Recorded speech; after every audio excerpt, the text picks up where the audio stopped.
that post reminded me, and you reminded me that I shouldn't be ultra focused on the things that I'm very ultra focused on because that's my ego. That's not my love.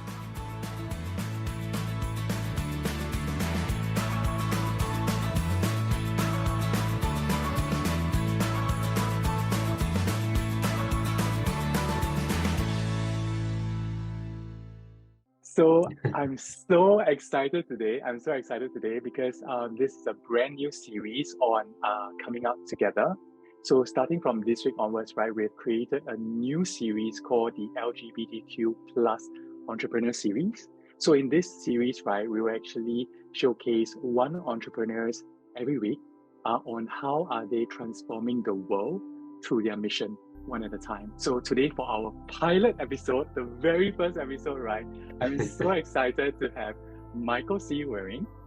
He's actually a LGBTQ plus empowerment coach and also the host of his very own podcast, Coming Into Who You Are. So let's give a warm welcome to Michael. It's great to be here with you, Kenny.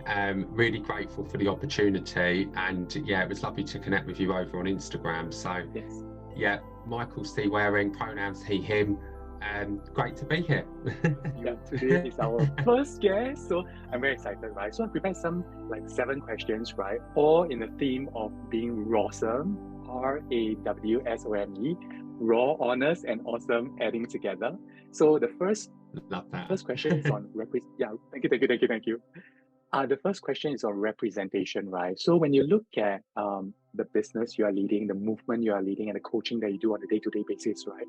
What kind of impact does your movement have on the LGBTQ plus community in terms of visibility and representation? My work, as I say, I love it. It was informed by my pain, if you like. Yes. And it's very much an evolution of my own healing journey, my own rescue mission.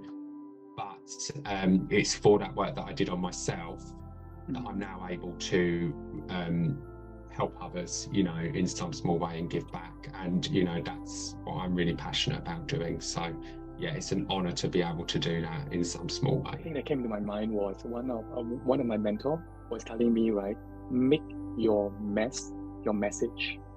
So make the things that you have experienced before your message. And in the work that you do, right, every day when I go on social media, every day when I look at my feed, I see reels that you put up, stories that you put up, right? I clearly see that in you. Yeah, you are so raw in your emotions, and that's how I connect with you, and I'm definitely sure how your clients and your audience are connecting with you as well. So kudos to you for that. We're each unique individuals, and I said this earlier, but we're unrepeatable miracles just by our being here. Because there is nobody else out there like us, and the world would be a boring place if we were all the same. It really, really would. So yeah, I'm all for it. Self-love, authenticity. Yeah. We need more of it in the world, Yeah. we need more. And Michael, I think you reminded me, right, when I stepped out and when I decided that I want to do my mission and my movement as well, right? I had this limiting belief. That everybody else is already doing it. Why do they need one more person to do it? And you know what? After doing the work myself as well, I realized, right, there is nobody who is doing it like Kenny. And there's nobody who's doing it like Michael, because you have your awesome sauce, you have your personality, and you have, like what you say, right, the traumas that you had before, all mixed up together, right? And that is why that makes you awesome. Yeah, so thank you for sharing that, because I'm like, You raise a very valid point there as well, in that, nobody can do it like you, and nobody can do it like me. And there will be people out there who need your message that don't need mine, and there'll be people out there who need mine that don't perhaps need yours, and that's not personal, So true. Yeah, because when I look at my own journey, I look at my clients as well, right? Sometimes I will ask them, how do you feel? How do you feel today, right? It was actually a very challenging question for me when I first started, because I was avoiding my feelings. I was overeating, I was indulging in drugs and everything, just because I want to avoid my feelings. So whenever I get the question, how are you feeling? I do not know how to answer. Like Yeah. I don't know how to put a word to that. And now when I look at working with clients as well, sometimes it happens as well because I mean, maybe it's the Asian kind of context as well. We don't, in general, we don't feel our feelings, and okay, you just muscle it through. It is okay. You don't have to, be so emotional Yeah. about it. Yeah. So I think you mentioned such a good point, and to pause and be with your feelings. I think that's Yeah. so important. So thank you for reminding us that. I guess I can talk a little bit about my mum as well. She's always been the kind of, she's never given up on me through everything that I've been through. I come out to her, Michael, I love you unconditionally. No, and the fact that you're gay, doesn't bother me in the slightest. And I think that really strengthened our relationship, if I'm honest, once I'd Yes. come out, because Yes. there was nothing my mum didn't know about me from that point Oh, onwards. She knew absolutely everything. I love I love it. these little Yeah. I love these little placards. But I love it. yeah, so after coming out, as I say, Mm. there was very little that she didn't know about me, and well, she didn't. She knew everything, especially towards the end. But she, when I was going through my alcoholism, she again, she never gave up on me. She looked after me, and when I realised I had an issue and I was going rehab, again, she really supported me. We got through that. With my business, she really supported that. Like, she's been the real firm stay my entire life. But unfortunately, September last year, she was diagnosed with cancer, and she died immediately after surgery in January. So that's been really difficult, because I kind of realised that some of the love that I had come to be I'd taken for granted in a way, because I think we often do, because it's always been there maybe. But I'd taken for granted in a way the love that my mum gave me, and I realised that actually to continue, I've got to manifest all of that for myself, in terms of that unconditional love. Do you know what I mean? And I realised, to express the love I have for my mum, I have to continue the path I'm already on. She wouldn't want me drinking, she wouldn't want me to go backwards, she'd want me to continue forwards. But I've also found through that experience, it's about really surrendering to your emotions. Like, grief demands that kind of, well, it has that kind of authority that actually, when you're going through that, you really do have to allow your emotions to surface. And there's nothing wrong with that. I think as society, we look at mental health and we attach all this stigma to it, and well-being and grief and all of this. It's very taboo subjects in some cultures. In the UK, it's a very taboo subject, grief. But at the end of the day, it's a natural human process. Unfortunately, we're all going to experience grief at some point, and there's nothing wrong with asking for help. It's a sign of strength, courage, and great self-awareness. And so, I had some therapy to deal with that quite recently as well, because that was difficult. Just trying to work through some of that. And I'm grateful for that I did that. So I'm very close to my mom as well. That's why I resonate with your story, and when doing your looking at your post and your relationship with your mom, right? I had an episode with my mom whereby I couldn't agree with what she was saying, and we kind of got into like a fight and everything. I was very focused on me being right, and she's very focused on her being right. And when I went back to my desk, I went on your social media, I went to your Instagram, and the post that I went to was the post that you posted about your mom's passing on the 26th of January. Yeah. And that post, right? Sorry.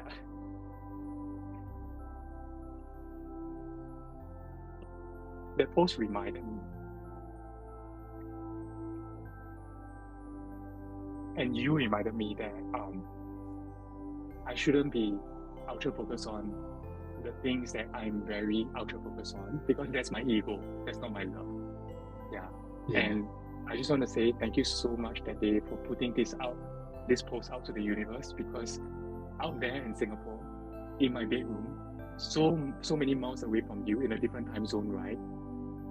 The work that you do, the message that you gave out, helped me. So I just want to say thank you so much. Yeah, thank you. It's a pleasure. It's a pleasure, and that's, thank you for sharing that with me. I really appreciate it. And, that's a reason I share, these things. And you notice, all my posts, they're all very much from the perspective of a survivor, Yes. But like I say, when you love yourself, you become an example of how other people get to love themselves, because they can see quite visibly, because you've then got no issue just sharing your stuff.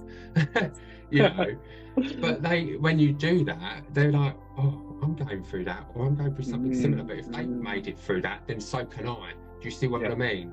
And so you really do become an example of how other people get to love you, but also a demonstration of how they get to love themselves, and that for me is something that we really lack in society, is that self-love piece, because we're told in childhood that it's selfish, that it's arrogant, and all of these negative connotations around these things. And it's all very deliberate, because the system that we live in, which we're placed in without involuntarily, really, by default, wants us living in fear and conditions us in that way, so that we're easy to control and manipulate, and it keeps the system as it currently is. True. Joy is a form of resistance. Could you imagine if we all realized our self-worth, we all had that self-love, we all had that self-belief? I mean, we would all be kind of doing our own thing. Do you know what I mean? We wouldn't be living in the way that we are currently. Do you know what I mean? We'd take back our power. So yeah, I think that our stories definitely have a place in terms of inspiring and helping other people, but they have to be shared in the right way. I think there were some takeaways from your sharing as well, right? I only realized that you mentioned that you are also going through recent therapy as well, to go through certain things that is still maybe bothering you, right? And you know what? I always tell people who are looking for therapists or coaches, right? Do not trust a coach or a therapist who doesn't also have a coach and therapist coaching them. Because we all need to grow. And if I think you mentioned this at the beginning of this call, right? If you think that now is enough and you're not growing, right, that's where we stop, and that's where we go downhill. It's really important, I think, that when people are choosing a coach or a therapist or a mentor, whatever it may be, that they do their homework and they work out, that they're aligned with the individual that they want to work with, because ultimately, if you're going to share parts of yourself with somebody else, then that involves, a level of self-honesty, and it means coming through, some resistance in yourself to share those things.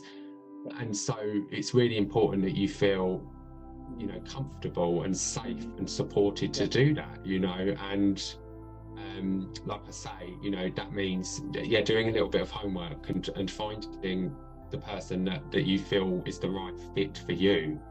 And that's, that for me is really important. Certainly in terms of my experience working with therapists and coaches, it's been I've needed to feel some sort of connection with them in order for me to open up and be fully honest about where I'm at, and be receptive as well to hearing solutions. Like other people's stuff, aren't you? And it's like you need somewhere to vent that, but also, there are, it's important to sometimes as well get other people's perspectives on certain situations, because we're like, the theme's coming up again, we're human, we're not perfect, so we have our own blind spots, and also if we want to continue to grow and evolve and transmute, which life demands in so many ways, if you want it to be fulfilling and purposeful, then we have to be invested in that. Do you know what I mean? As well? And you can't embody something if you're not investing in it yourself, and you can't help somebody else, or support somebody else's healing if you're not invested in your own, And I think the one thing that a lot of these practices rely on is that self-awareness piece, and that's the one thing that can't be taught. It doesn't matter what course you do, what qualification do, the self-awareness piece only comes through doing the work for yourself, and that work is never ending. So yeah, I totally agree with that. Thank you. And Michael, thank you so much for being the shining example of doing the work and showing up and playing work every day, because that's you. Boiling behind the background. Is there anything that you can actually share, like a sneak peek to what you're going to do in the near future? What am I doing? It's a good question. Well, I don't often share too much, and I'll be honest with you. The reason for that is because there's a great saying, isn't there? You know, make your moves in silence, and I very much do agree with that. Yeah, Yes, I because agree. otherwise, you know, you do open yourself up to people's opinions, and it's very similar in terms of, you know, the story piece. I only talk about my True. past, you know, when it no longer holds power over me in any way. Do you know what I mean? Yes, Because then it no longer affects me what people have to say about it, because I hold no shame or guilt over it. Recently, I mean, this year as well, was when I started public speaking, and that's going really well. Yes. So yeah, I've got a few more talks coming up and things like that. So yeah, do you know, it's very much. I don't really put too much pressure on myself with this journey. I'm very much like, now I'm on it. I think everything starts with self. So it's like, I need to embody and become the things that I want to attract into my life. And I need to trust that as these opportunities come up, they're coming up because I'm the person for the job, or I wouldn't be being asked. So even if I feel anxious or worried, which I did absolutely when it came to the public speaking, because every time I did a presentation, people used to laugh at me for how I spoke at school.